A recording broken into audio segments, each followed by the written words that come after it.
আসসালামু আলাইকুম রহমতুল্লাহি ওবারাকাতু। প্রিয় দেশবাসী, আমি আপনাদের মাঝে নতুন একটি ঘটনা নিয়ে উপস্থিত হয়েছি। আপনারা জানেন গতকালকে চুয়াডাঙ্গাটা ঘটনা ঘটেছে। চুয়াডাঙ্গা একটি মেয়ে মারা গিয়েছে। ওই মেয়ের লাশ নিয়ে গেছিল কবরস্থানে দাফন করার জন্য। পরে এলাকাবাসী প্রতিবাদের মুখে কবরস্থান থেকে লাশ নিয়ে আবার চলে আসেন তার বাড়ি। সেখানে তার লাশ দাফন করতে দেওয়া হয়নি।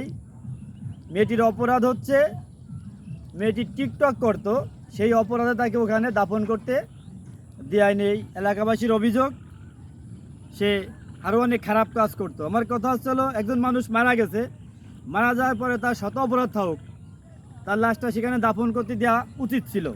কারণ অনেক নায়ক নায়িকা মারা যায়, তাদের দাফন কি কবরে হয় না? হয়।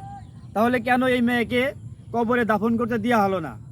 যারা এই ঘটনাটি ঘটিয়েছে অবশ্যই তাদেরকে দ্রুত আইনের আওতায় আনা হোক এবং তাদের শাস্তির মুখোমুখি করা হোক, এই দাবি রেখে আপনাদের কাছে আজ আমি বিদায় নিচ্ছি।